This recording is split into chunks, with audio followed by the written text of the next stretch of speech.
The F1 season is back in action, and heads have already started clashing. Let's start things off with Lewis Hamilton sending out a threat to Red Bull's Sergio Perez. After taking a couple of weeks off from racing to savor the summer break, Hamilton made his comeback to the paddock at Zandvoort. He's all set to dive into the last stretch of the season, with every intention to outperform Perez and grab a hold of the second place spot. When the media asked what his objectives are for the latter part of the year, Hamilton said, "My goal is to try and figure out how to have the best 10 races I've ever had in the second half of the season." Considering that Red Bull's performance edge is unlikely to have disappeared over the short break, Hamilton expressed his and Mercedes' intention to secure the best of the rest position from now until the Abu Dhabi race, saying, "Of course, we know performance-wise, we're not going to blitz these races, but maximizing points every weekend, holding on to second in the Constructors' Championship, and chasing down Perez, that's my goal." As Mercedes puts in their best efforts to narrow the gap to Red Bull, Hamilton mentioned that he sees this as an opportunity to practice for when he eventually gets a car that can contend for victories once more. He said, "I definitely feel like I'm ready to try to prepare myself for when the car is ready to be able to challenge and beat Max. I think at the moment, the only way currently we could probably do that is just to capitalize on any potential mistakes, which they don't tend to make. But if they do, I'll be there." At the start of the season, Mercedes found themselves alternating between the third or fourth fastest team, lagging behind Aston Martin initially. Now, they're in a much better position. Hamilton believes that the effort put into transforming Mercedes into a contender for the second spot in the Constructors' Championship deserves more recognition from fans and rival teams alike.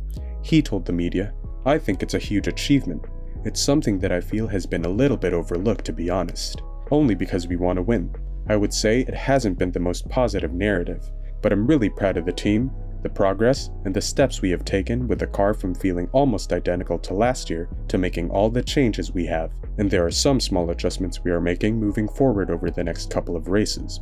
I'm super grateful to everyone back in the factory for continuing to push, even through the hard times, and just staying focused, in the belief that we will get there at some point, so just to keep churning away at the good work." Unfortunately for Hamilton, his plan to outperform Perez didn't come to fruition. The race at Zandvoort kicked off with a dose of chaos as rain poured down heavily on the very first lap.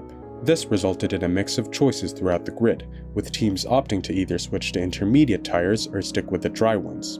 Mercedes made the call to leave both of their drivers out on slick tires, eventually making a pit stop on lap 3. But this decision proved to be wrong, as Sergio Perez, who had pitted at the conclusion of lap 1, had managed to establish a lead of 10 seconds at the forefront of the race. In an attempt to navigate the rain by keeping the drivers out on dry tires, the team eventually had to admit defeat when the drivers started losing a lot of time with each lap. Team boss Wolff said that the decisions made on the pit wall had turned out to be entirely misguided. After both Hamilton and Russell dropped down to the lower end of the field, the remainder of the race turned into a journey of reclaiming lost ground. Both drivers displayed resilience, with Russell's strategic move of opting for the hard tire proving successful until a late race collision led to a puncture and his retirement. On the other hand, Hamilton pushed through to a 6th place finish, challenging Carlos Sainz's Ferrari from behind.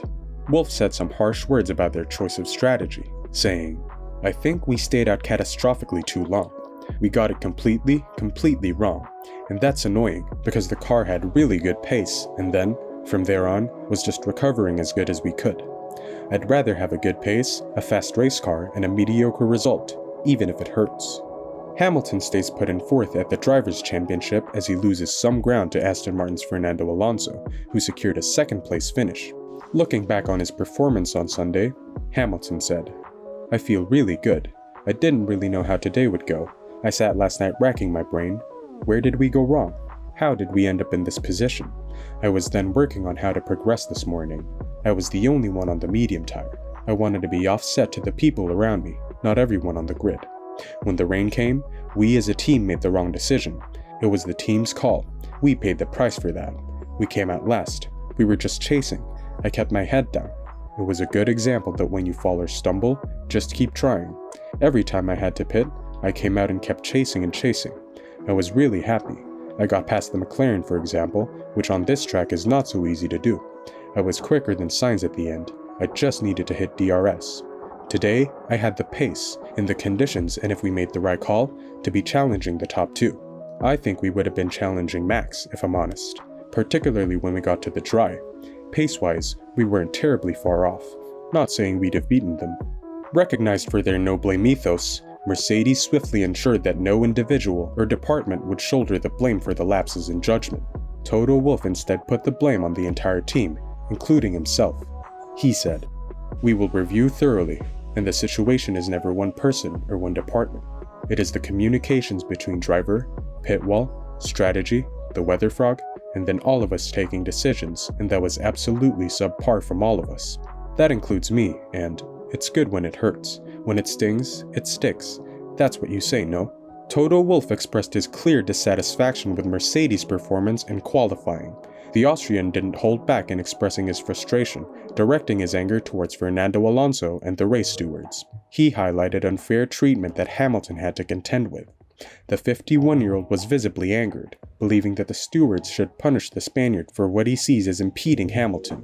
While venting out his frustration, Wolff took an inventive approach for others to better understand the situation, comparing Alonso to people who evade taxes. He said, "The blocking on the track is quite ugly to see. I don't know if it has become a bit of a pattern. Maybe it's that people don't care, or that they already know that they are not going to punish them. The answer is that if you punish, you sanction. If you know that you are not going to jail for defrauding taxes, then you defraud." And of course, with the season back in full throttle, Toto couldn't help but take a jab at his rivals. As Q3 ended during the Dutch Grand Prix, Verstappen had secured pole position for his home race, while Perez, having qualified a considerable 1.3 seconds behind his teammate, started from P7 on the grid. Wolff is struggling to understand how a seasoned multiple-time Grand Prix victor like Perez can find himself so behind Verstappen while piloting the same Red Bull RB19. Regarding the gap between the Red Bull drivers, he described it as odd, bizarre. Checo's not an idiot. We have seen in all these years Checo is a Grand Prix winner, multiple Grand Prix winner, and he was at Racing Point, so I cannot comprehend.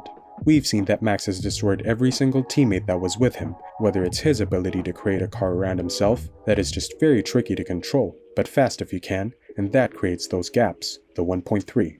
But I haven't heard any obvious explanations. But yeah, odd. What do you think? How would you describe Mercedes' first race coming out of the season break? Is Toto onto something with a gap between Max Verstappen and Sergio Perez? Let us know in the comments below. And don't forget to subscribe and ring that notification bell for the hottest F1 news.